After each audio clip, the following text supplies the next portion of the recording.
Ekitabo kya Zaaburi eshura ya nshanju niina. Okushaba kw'ab'omu nsi ecwekyerezibwe Ruhanga okubagarura obusya. Zaaburi ya Asafu eyagunzirwe n'obwengye.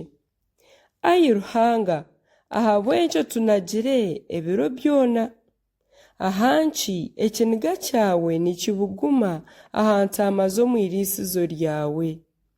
Ijuka omutwe gw'abantu bawe abo waguziriira, abo wacungwire kuba oruganda rw'obuhunguzi bwawe, n'orusho Sayuni oru watwireho. Imuka oze omu mwanya ogwahindukiire kimwe amatongo, oreebe obubi bwona obu abazigu bakozire omu mwanya ogurikwera. Ababisha bawe bakatontomera hagati y'enju yawe ey'okuteeraniramu, bahanika endagaano zaabo okuba obumanyiso. Aha irembo rya ruguru batemagura orugo rw'obubaho bogiinemu n'empango zaabo. Nk'abantu abakwise empango nibatema emiti y'omu kibira, nikwo bashatagwire n'empango n'enyondo ebintu ebisharwire. Bayosya omwanya gwawe gurikwera, kandi aho izina ryawe rituura bahashiisha nibahashenyagura.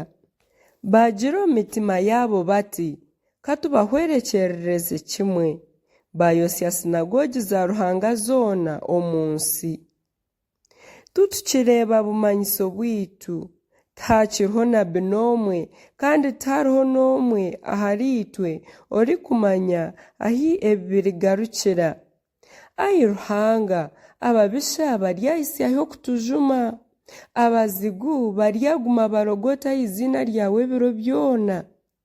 Aha bwenki ohinyire omukono gwawe gwa buryo, gwihe omu kifuba kyawe obahwerekyereze. Konka Ruhanga, niwe Mukama wangye okwihiira ryona, otuura nakora eby'okujuna omu nsi.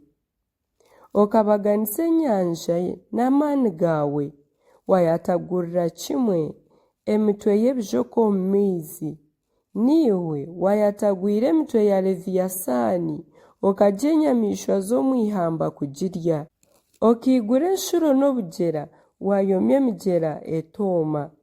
Ny'omushana n'eyawe, kandi na ny'ekiro n'eyawe. Niiwe watiireho omushana n'izooba. Niiwe watiireho emyatano yoona ey'ensi, kandi okataho ekyanda n'itumba. Ijuka eki, Ai Ruhanga, oku abazigu barikukujuma, nk'oku abantu abashema barikurogota izina ryawe. Otahe enyamiishwa amagara g'enkombe yawe, oteebwe amagara g'abooro bawe ebiro byona. Ta omutima aha ndagaano yawe, ahabw'okuba emyanya y'omwirima omu nsi eijwire obutaaho bw'abanyamwaga. Otiikirize abarikubonabonesibwa kuhemurwa, abooro n'abakene bahimbise izina ryawe. Imuka, Ai Ruhanga, oyetonganire, ojuke oku abashema barikukujuma okulenzya izooba.